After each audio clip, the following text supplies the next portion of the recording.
Good morning, everybody. The recovery of New York City continues. It's deepening every day. It's going to be a recovery for all of us. I've said many times, recovery equals safety, safety equals recovery.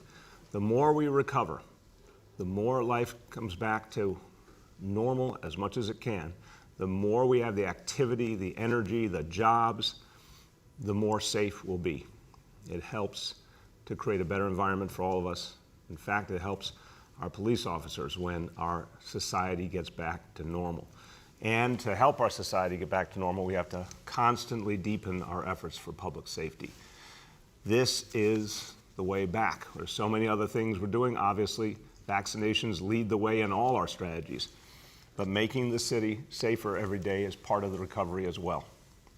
We have been for many, many years, and we will continue to be the safest big city in America because of the extraordinary efforts of the men and women of the NYPD and the extraordinary efforts of community members who are doing more and more to help make sure their own communities are safe and to find new ways to work in the community and also, in so many cases, in partnership and collaboration with the NYPD, sharing of information and approaches that helps us move forward.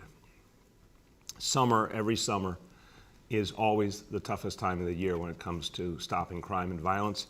We had the Safe Summer NYC initiative. It made a big difference. It did not mean that everything was perfect. It wasn't. There are real challenges this summer and real challenges ahead, particularly in certain parts of the city. We've talked about that before. But we saw some real impact. And it's important now that we're looking back June, July, August, September, all the summer months, we can make some additional conclusions about what happened as a result of those strategies. Let's compare this last September, just last month, September 2021 to September 2020. Murder down 23.7%, burglary down 15.8%, shootings down 8.7%, shooting victims down 4.4%.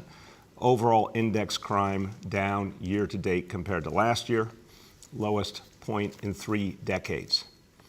Let's look at some of these examples. The robbery rate year to date, lowest point in the last 3 decades. Felony crime rate year to date, lowest point in the last 3 decades. Misdemeanor crime, lowest point in the last 3 decades. Major property felony crime, lowest point in the last 3 decades. Look, we got a lot more to do, but what's clear is not just what's been done since the pandemic began, but the years and years before. The 25 years plus since CompStat began, but also the efforts that we undertook in our first 6 years with neighborhood policing. All of this laid a foundation that is continuing to make us safer. Even if there's challenges we have to overcome, and we do have to overcome them. But we want to take stock of the things that are working. And one of the most extraordinary examples is the level of gun arrests. Yesterday, a major takedown of a gun trafficking ring. NYPD, DAs, federal officials all working together, very, very powerful. But look at the overall reality with the gun arrests, up 20% year to date, 20% more gun arrests. Extraordinary activity, extraordinary success by the men and women of the NYPD. It's not easy. As the commissioner will attest, a gun arrest is a very difficult thing to do, but the numbers have been outstanding, even in the toughest of circumstances. And now look at shootings and put it in historical perspective. The shooting rate, year to date, per 100,000 New Yorkers, is similar to where we were right before this administration, 2009 to 2012, lower than the decades before that. We want to get it back to where we were up in 2018, 2019, the success we had seen steady. We want to get back to that, and we're starting to see in parts of the city getting back to those 2019 levels. We know we can do that and ultimately surpass it. It's a typical thing out there for certain folks to doubt New York City or to doubt our ability to make a comeback or doubt the NYPD, but the facts speak for themselves, even in the most extraordinarily difficult circumstance. Total disruption of our society because of a global pandemic, unprecedented. The NYPD has fought back, neighborhood folks have fought back, the city has fought back, And we're seeing it in so many ways. We're seeing the city come back to life, the jobs coming back. Obviously, our schools are back full strength. All of this helps us to be safer. Now let's talk about different parts of the city. Brooklyn, my borough that I love deeply. Brooklyn historically had profound challenges. But what we've now seen is that Brooklyn South has returned to 2019 shooting levels. Brooklyn North is better than what we saw last year, working its way towards an even better place. Brooklyn North has been a powerful success story. Historically, one of the toughest parts of the city in terms of shootings and violence, real progress there. So the shootings from June to September 2020 compared to June to September 2021 cut in half. We still have a lot to do, but cut in half. 382 versus 198.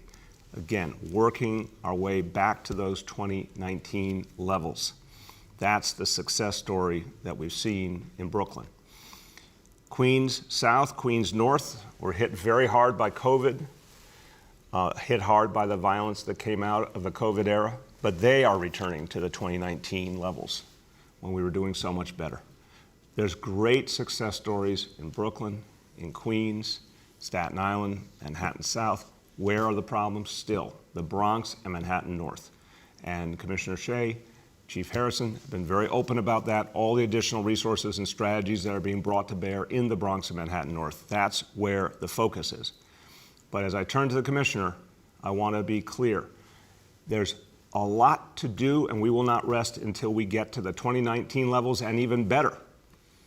But I also think it's time for people to stop for a moment and say thank you to the men and women of the NYPD who have done something extraordinary under very, very adverse circumstances and who are really turning the tide in a profoundly important way and have rebuilt that bond with the community. And the thanks to all the community members who've been working with the NYPD.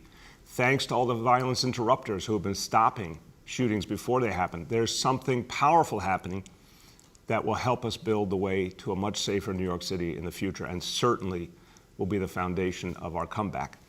With that, I want you to hear from the man who's been leading this effort throughout this pandemic. Did not expect this to be part of his job description, but has persevered. And it's my pleasure to introduce Commissioner Dermot Shea.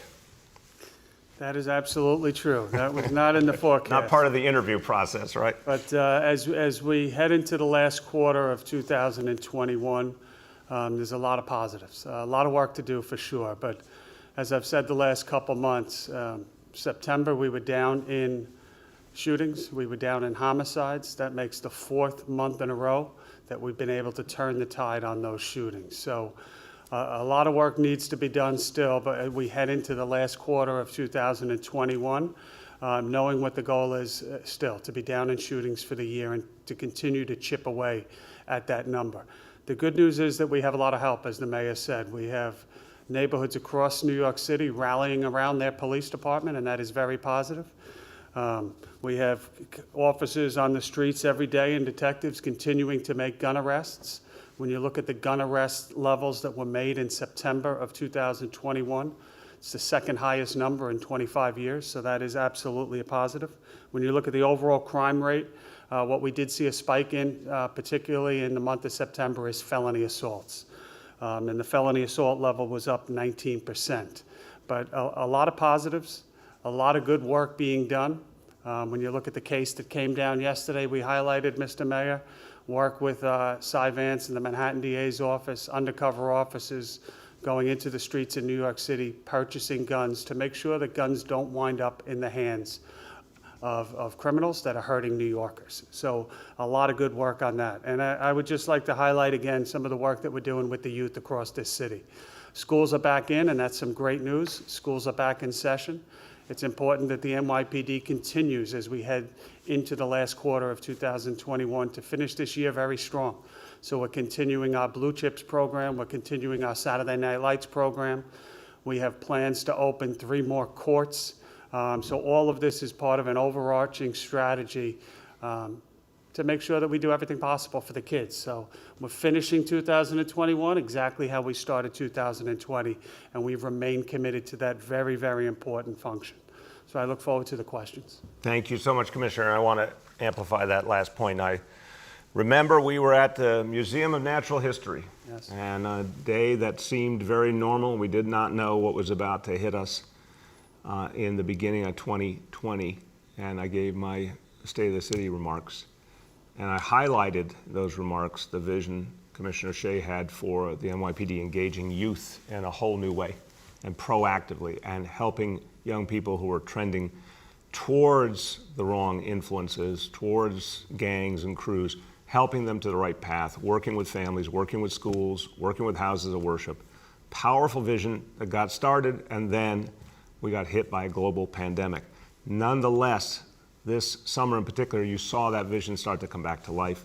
We were together on some of the basketball courts that the NYPD refurbished for communities, particularly in public housing. That was deeply appreciated.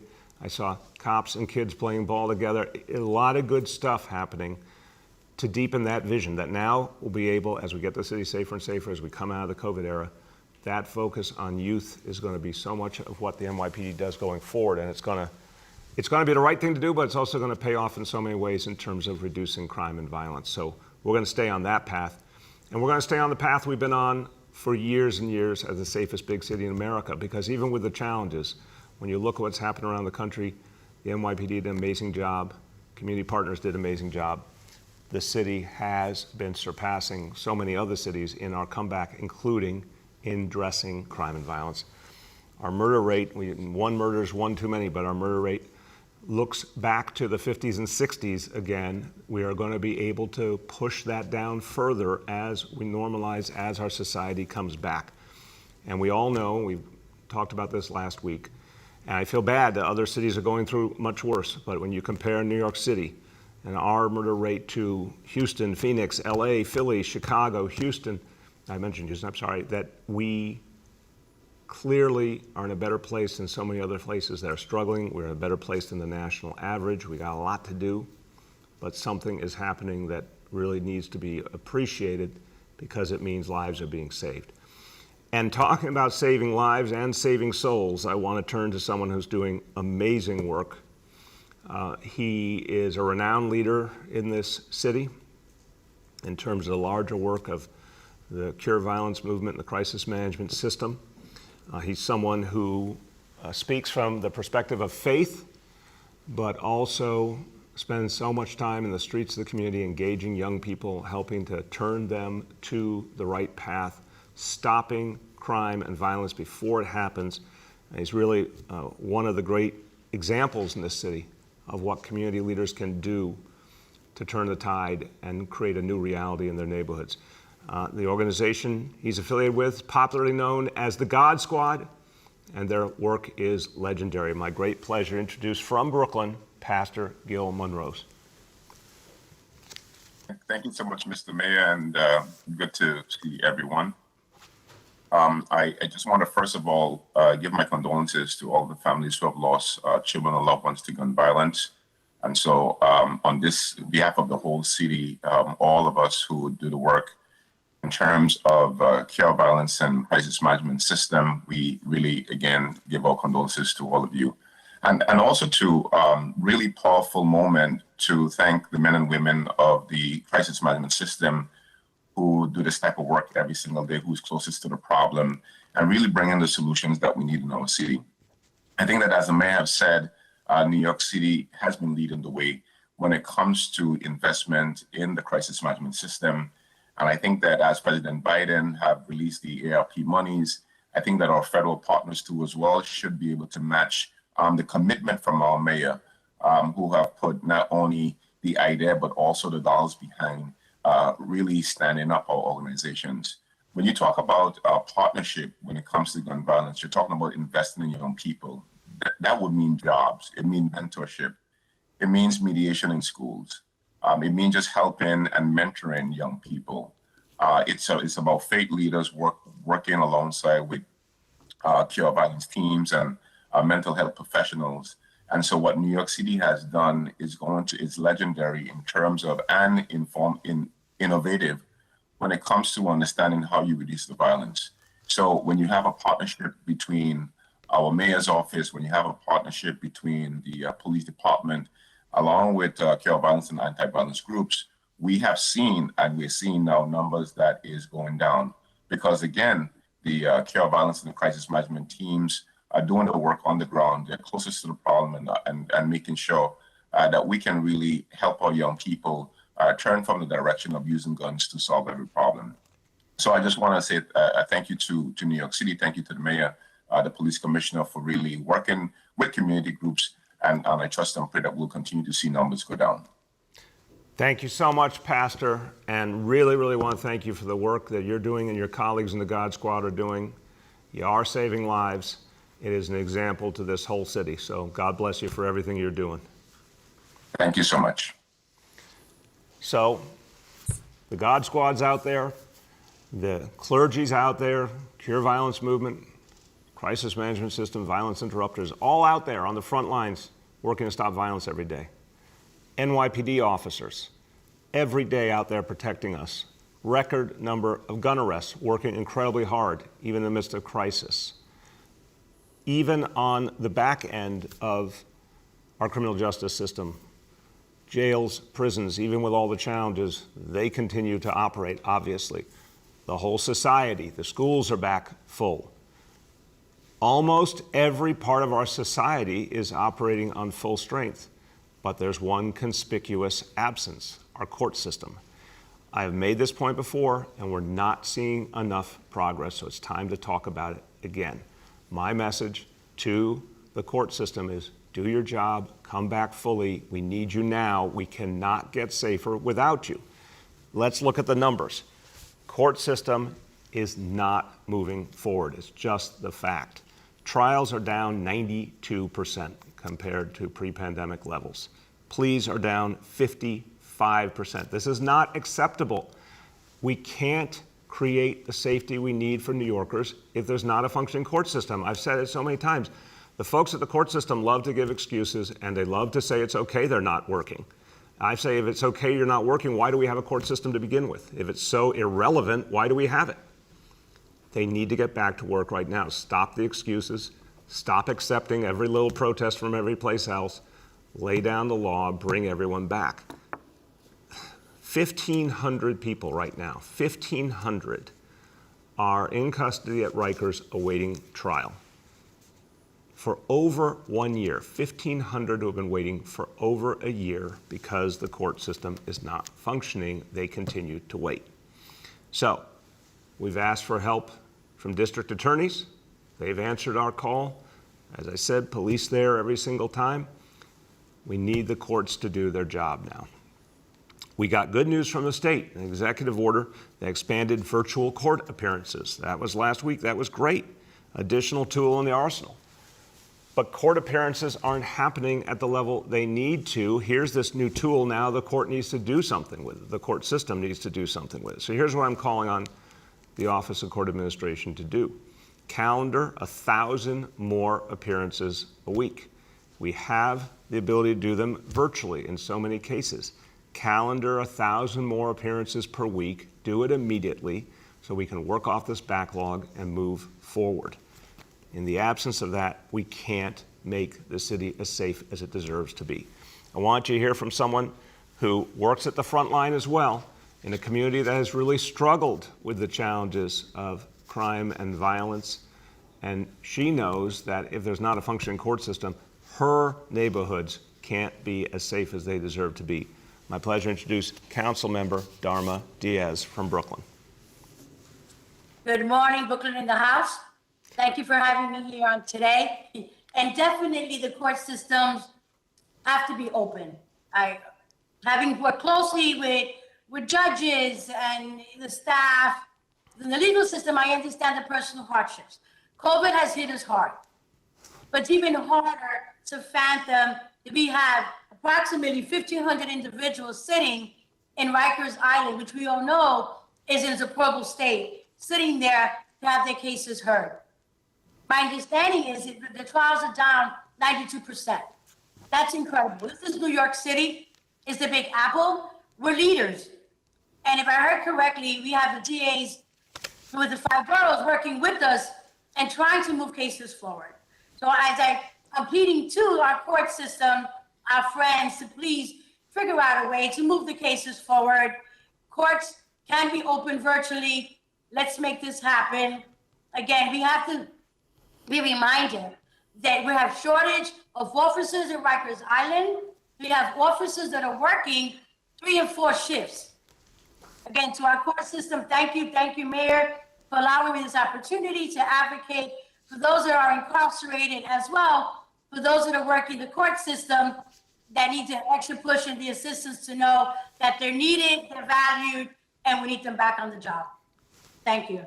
Thank you so much, council member. You said it well. We need them back.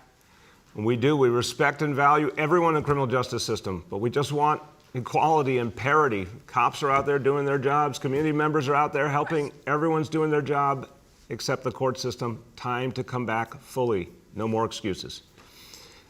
Let's go over today's indicators. And the first one, again, shows why we're coming back. Doses administered to date, 11,613,686. These are staggering numbers. By far the biggest vaccination effort in New York City history, growing every day. Number 2, daily number of people admitted to New York City hospitals for suspected COVID-19. Today's report, 207 patients. Confirmed positivity level of 11.34%. Hospitalization rate, here's the big number. Hospitalization rate per 100,000, 0.85%. This is such a positive trend we're seeing here, such a good thing we're seeing. It's all about vaccination. And number 3, new reported cases on a 7-day average. Today's report, 1,122 cases. I'll say a few words in Spanish, and of course the topic is public safety.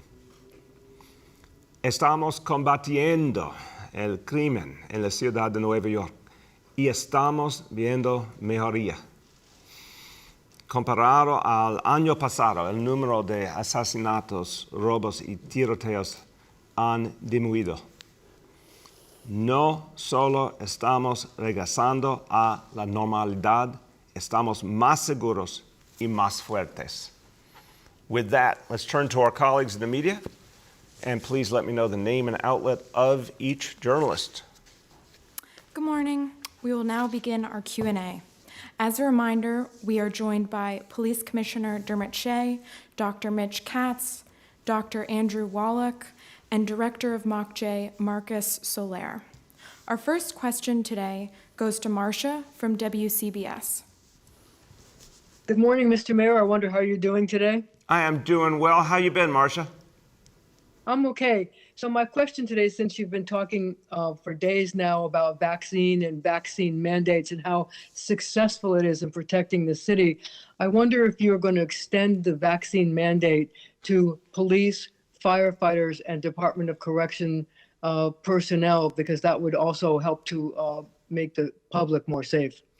Marcia, great question, and this is what we are going to be discussing in the days ahead. Obviously, our attention very much in the last couple of weeks was on winning those court cases, which were necessary to protect all the mandates we already have, making sure that our single biggest agency by far, Department of Education, applied those mandates effectively.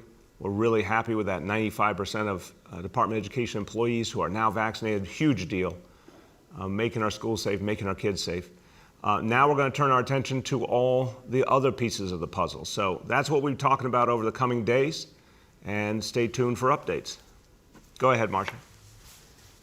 Question would be directed towards you and towards the police commissioner in terms of also vaccine mandates, whether he thinks it's a good idea for a vaccine mandate for the police department, and whether the police union contracts and the union contracts of all the other city employees like firefighters, et cetera, allow you to impose a mandate.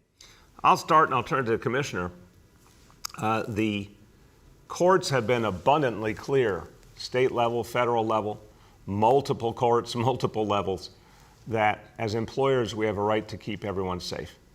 And we made very clear we're going to work with every union on the details. We had an extensive process with a number of unions. We had arbitration process. But the broad point, without deciding yet what our next steps are going to be, the broad point, the courts have said it is our right as employers to do this in the context of a global pandemic. Commissioner, over to you. Yeah, Marcia, I've been on the record for a long time on this. I think, my personal opinion would be when you look at the police department as part of an overall city workforce, I think it was cleaner to do from 30,000 feet, one broad affecting all. One thing I didn't want to do is put one policy for the police department and then that's counted to other agencies. So I would be supportive of a vaccine mandate. I've said that from day one. I think that the science, the health, the emergency situation that we're in, it makes sense. Currently, we're at 68% of our workforce. So our current mandate is either be vaccinated or you submit to the testing and prove that you're tested once within 7 days. So we're complying with that. Thank you. Go ahead. Our next question goes to James from Pix 11. James, you there? James. Hey, okay. Can you hear me? Wait, we heard your voice from James. I've been having some audio issues in the last few minutes. Well, we can hear you great. Can you hear me all right? I can hear you great. Can you hear All me? right, I'm hoping. Oh, great. Okay. Now I hear you. Yes, that's the issue. Okay, great. So I'll just jump into the questions. Good morning. We've gotten a variety of complaints from non-teaching DOE employees like social workers and guidance counselors who've been reassigned to classrooms to replace unvaccinated teachers and other classroom personnel who are now on leave due to the mandate, even though the reassigned people aren't trained to be in classrooms. Can you respond to their concerns that the students are being shortchanged with this situation, as well as their concerns that the situation may be long-term, not temporary? No, it's not long-term. Yeah, I mean, it depends on every individual case. Ultimately, obviously, every student is going to have an appropriate teacher. Schools sometimes make very temporary moves if they have a particular need they have to cover. But no, we've been really clear. We have plenty of substitute teachers. But more importantly, the teachers that were there to begin with, 96% as of this moment, 96% of all teachers got vaccinated.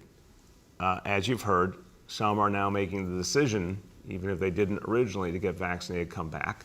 We got a huge number of vaccinated substitutes. So if there's any situation you want to share with our team, we'll follow up. But no, we're going to have educators where they need to be, and we got plenty of people to work with. Go ahead, James. Okay, thank you. And just a change of topic here for yourself, and I hope for Commissioner Shea. Shootings are down, but there is a shooting situation in Harlem this morning at 147th, I believe, near Adam Clayton Powell Boulevard, in which a suspect has fired at police officers. Can you and the commissioner provide more information about the situation and respond to the fact that it is a shooting in which officers may be targeted? The commissioner gave me an initial briefing before the press conference, but he may have more up-to-date information now. Commissioner. So I could tell you that as we're sitting here, I'm actually communicating with Chief Rodney Harrison, who's on scene. Members of our warrant squad were attempting to make an apprehension this morning at 200 West, in the vicinity of 200 West 147th, as you said, by Adam Clayton Powell. That's within the confines of the 32nd Precinct up in Harlem. They encountered an individual who, at this time, and this is all very preliminary, fired at our officers, and we have at least one officer that returned fire. At this point in time, we don't believe anyone was hit on either side. The individual is located within an apartment. The people in that building are safe. We have hostage negotiation en route, and we have the area cordoned off. So we would ask anyone in that building to just stay inside, and we will hopefully resolve this situation as quickly as possible, peacefully. Thank you, Commissioner. Go ahead. Our next question goes to Andrew from WNBC.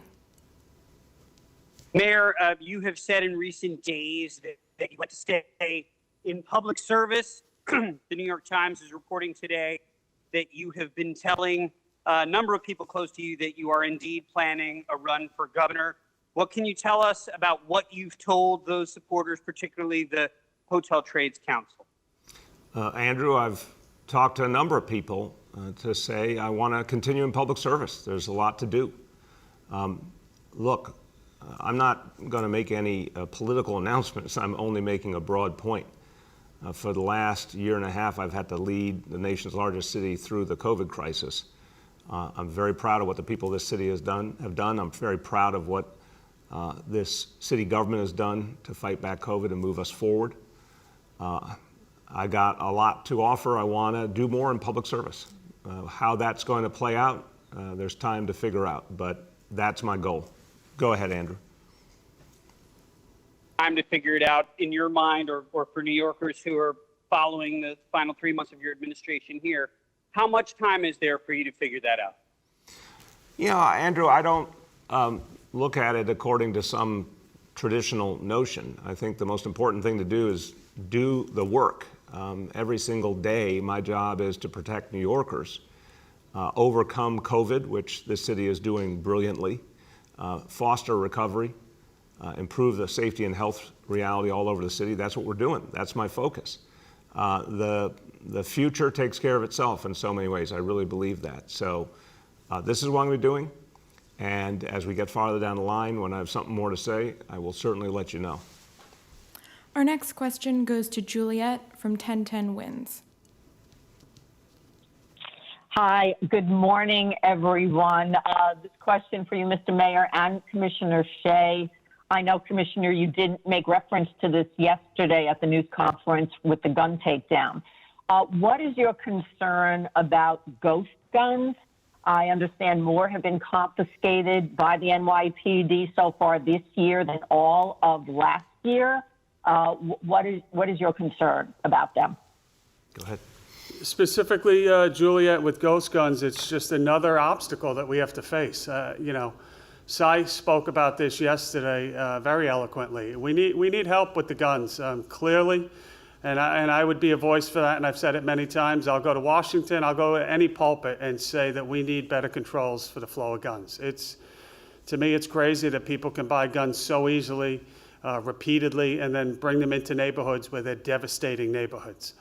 So we need common sense looks at all of these existing laws, and ghost guns is now another ripple where that's sort of a loophole that has evolved in the last couple of years, and it's not unique to New York City. But I would just say, Juliet, the crisis, as I said last week, is all about guns. We need to, when you look at the incident unfolding now, you have detectives up in Harlem putting their life on the line trying to take a dangerous person off the street. We had an individual last weekend arrested Friday, saw the judge Saturday, released, and arrested Sunday again with a gun.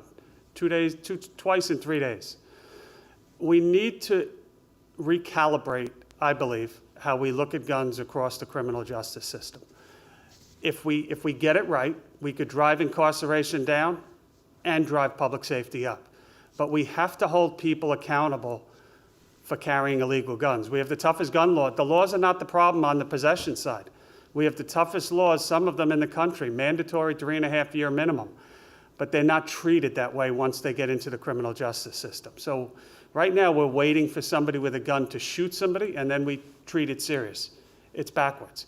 We need judges, when they have a defendant, come in front of them in the court, weigh the impact on that defendant and what incarceration is going to mean, but also weigh what it's going to mean for the kids and mothers and parents and workers in the community that have to deal with that gun-carrying person walking around. And I think it's off.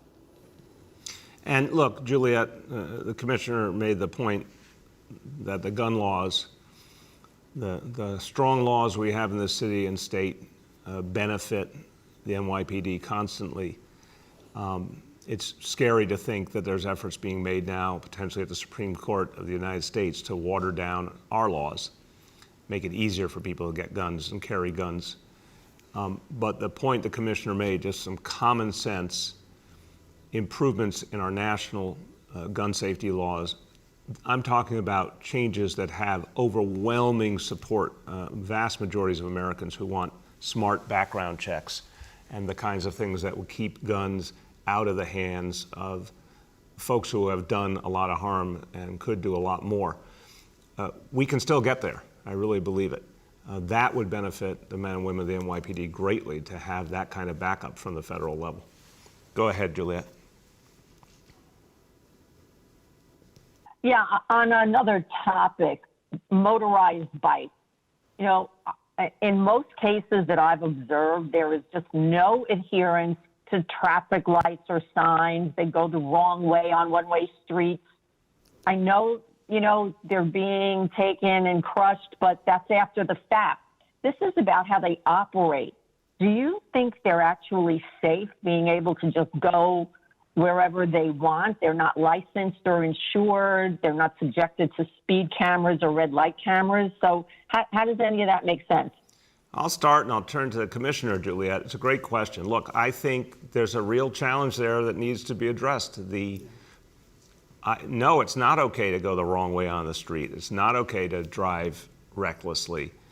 I believe in Vision Zero, and I think from a Vision Zero perspective, having more controls is better.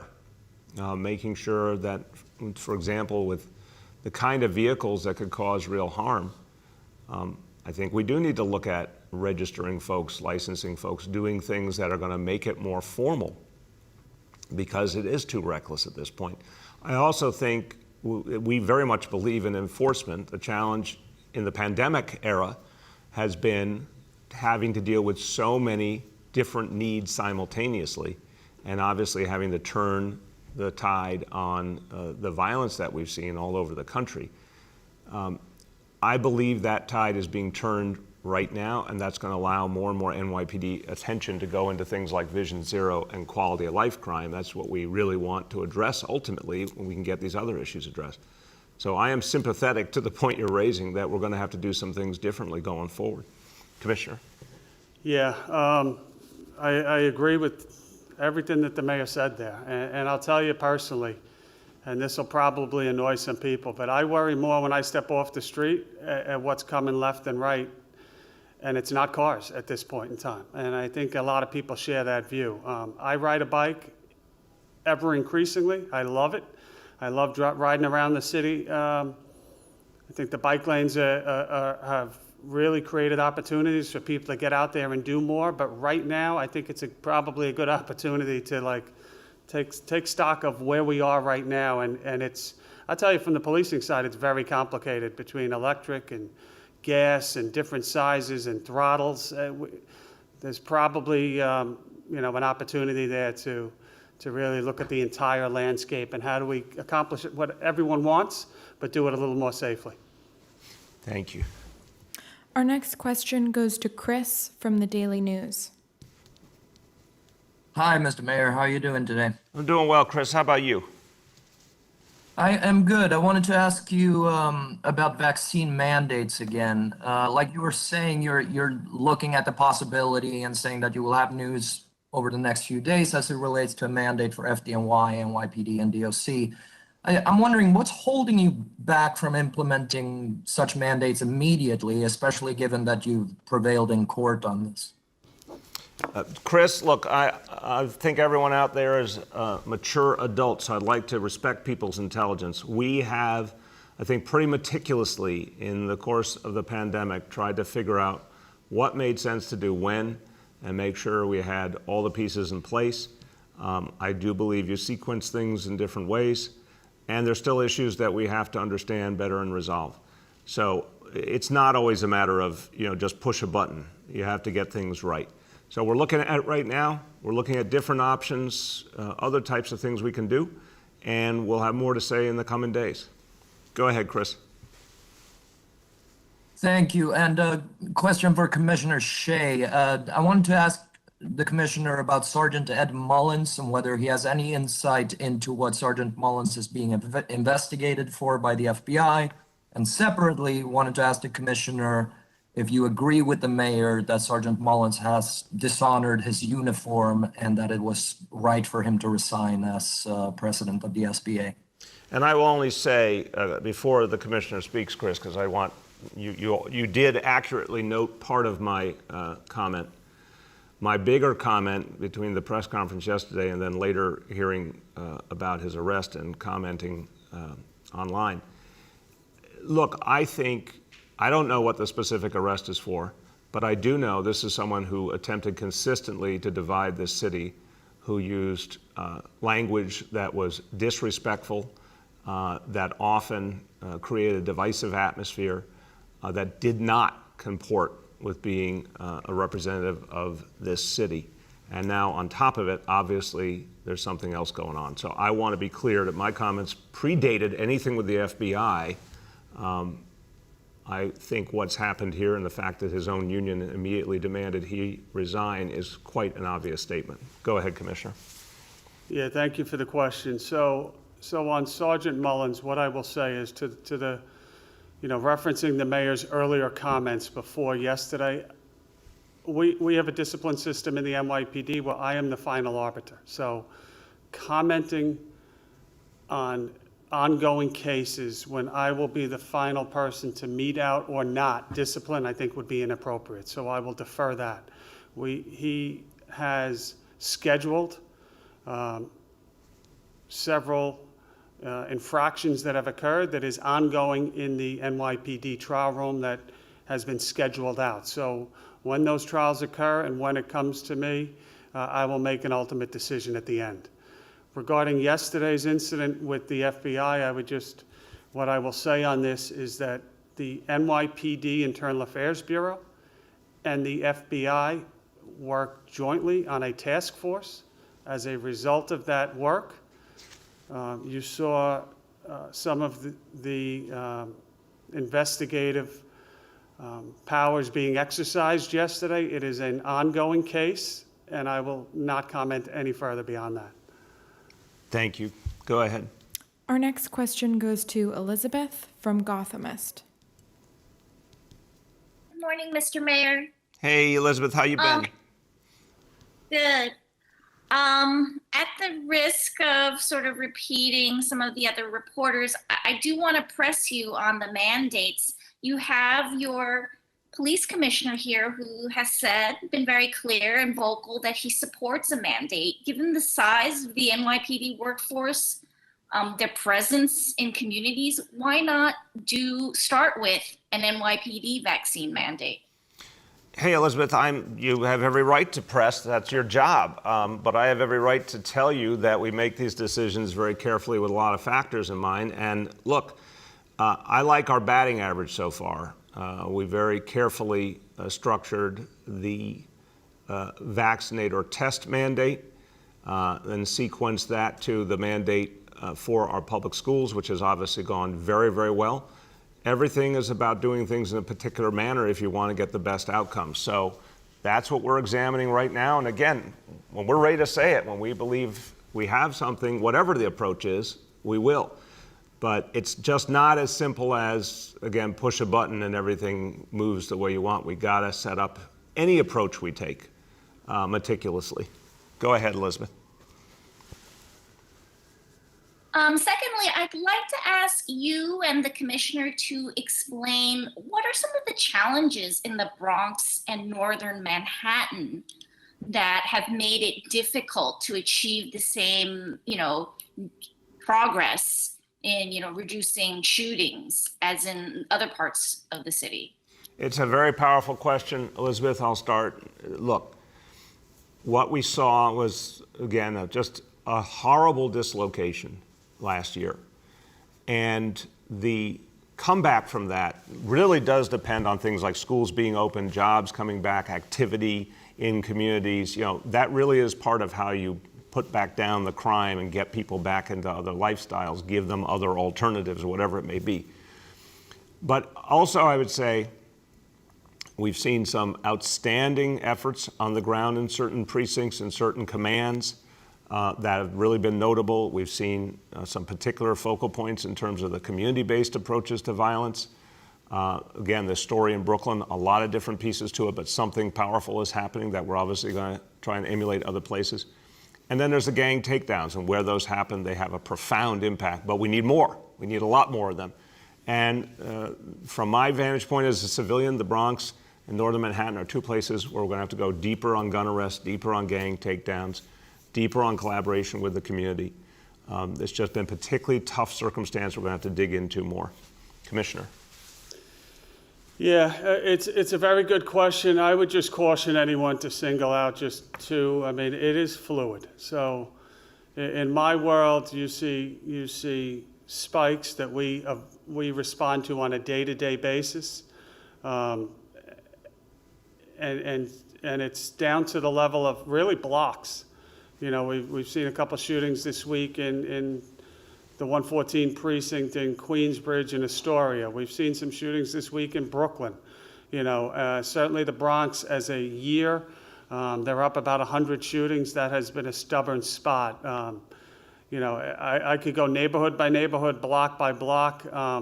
What exactly causes it? The one thing I will zero in on is from our world, you know, we do a lot of different things. We do the outreach, we do the work with communities, clergy. We haven't spoken about clergy today, really important. Getting the guns off the street. We're getting the guns off the street in the Bronx. We have higher numbers than I've ever seen. But that example I said a couple minutes ago was in the Bronx.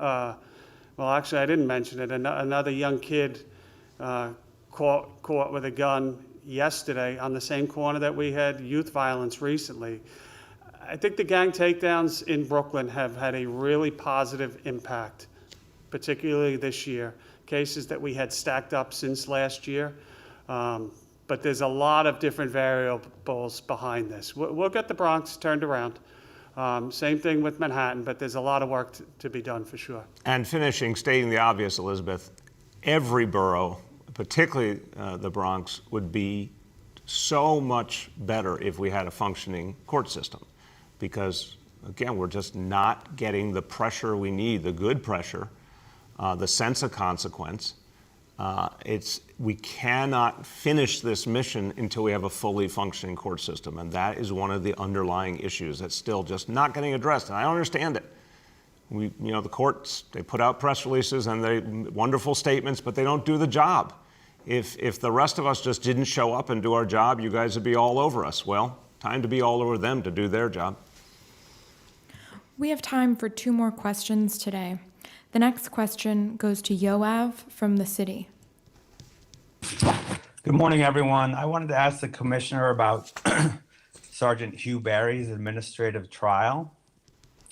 As you're aware, Sergeant Barry killed civilian Deborah Danner 5 years ago. That was October 2016.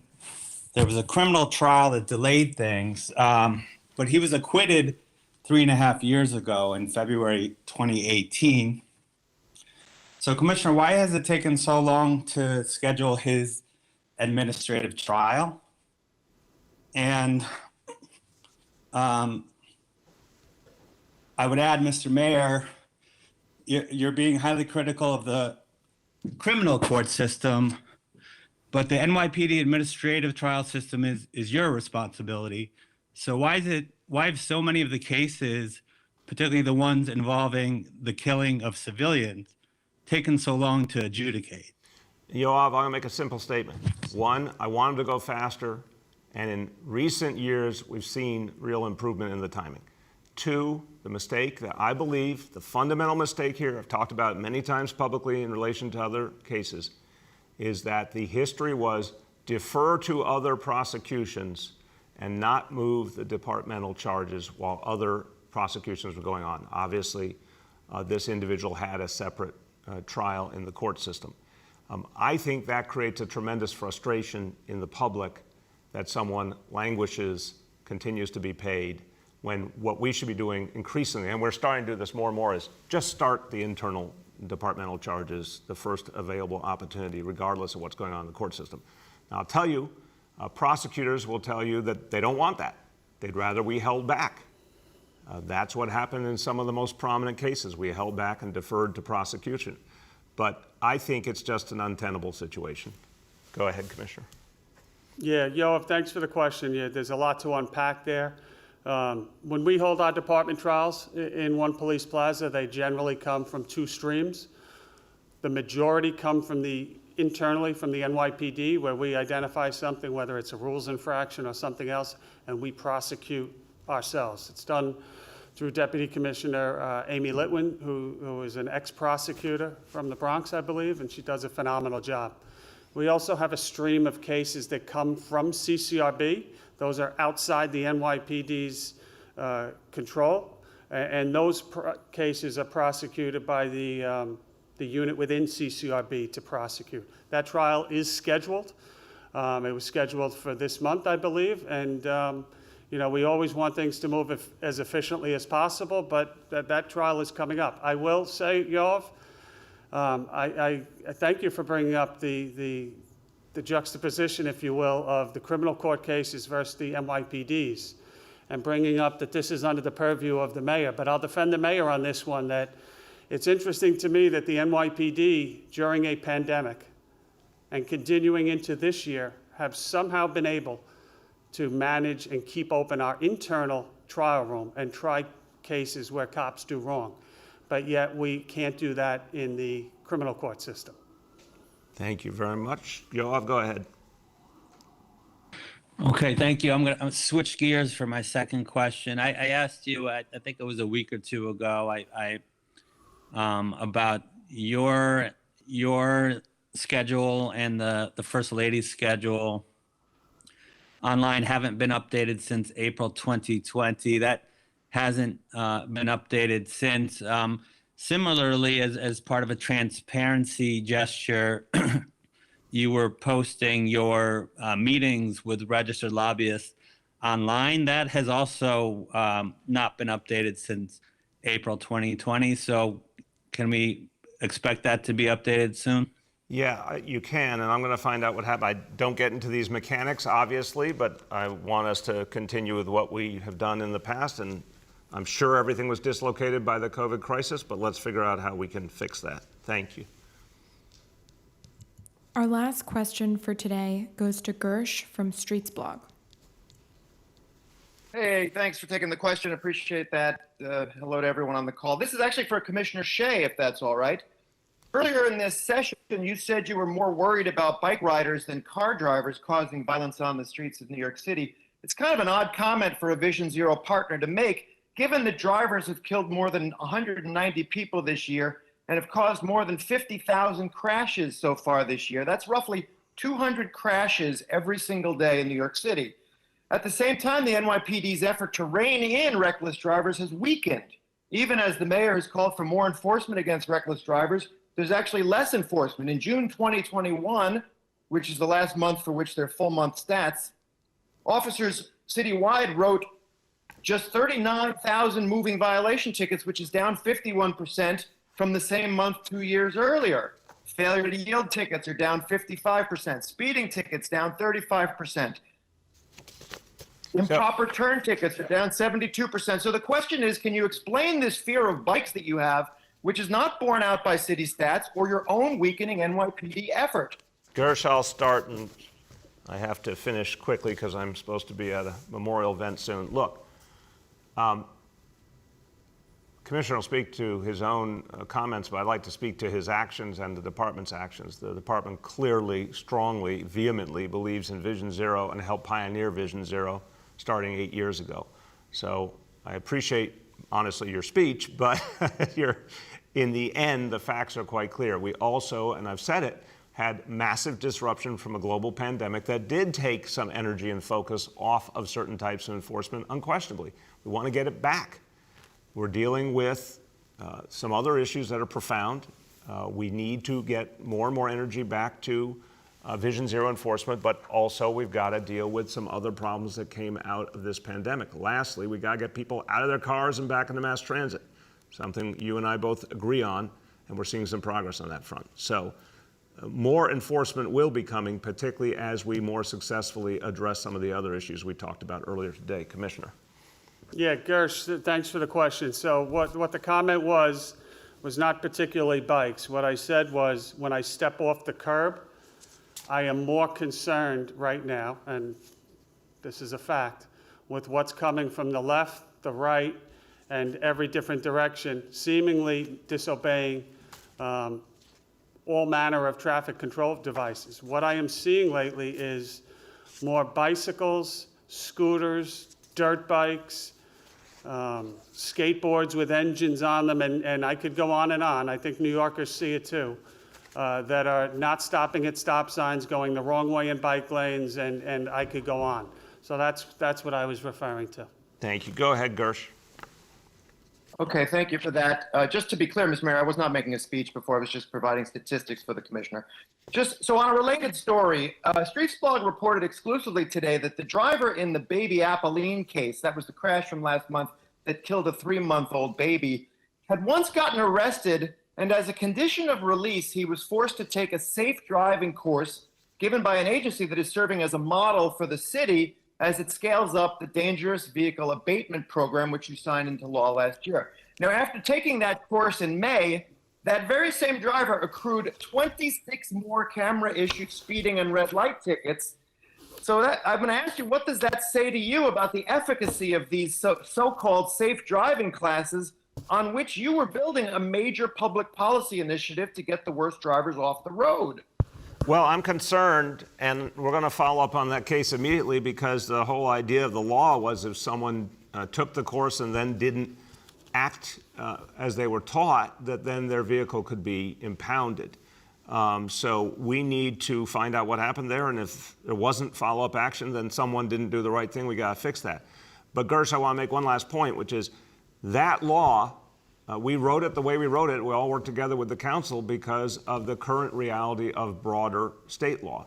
I think we got to go to the main event here. It shouldn't be you have to do the safe driving course. There should be a more direct approach to impound a vehicle when someone has multiple infractions that are dangerous to their fellow New Yorkers.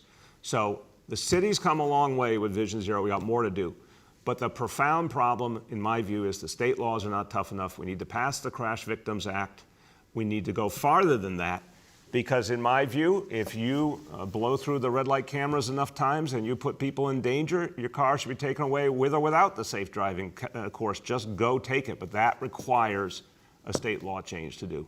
So everyone, as we conclude today, we got a lot to do, but we also do want to say there's been some really profound progress on public safety. New Yorkers working with the NYPD. New Yorkers also doing the most important thing, getting vaccinated. This is how we come back, and this is how we achieve a recovery for all of us. Thank you, everyone.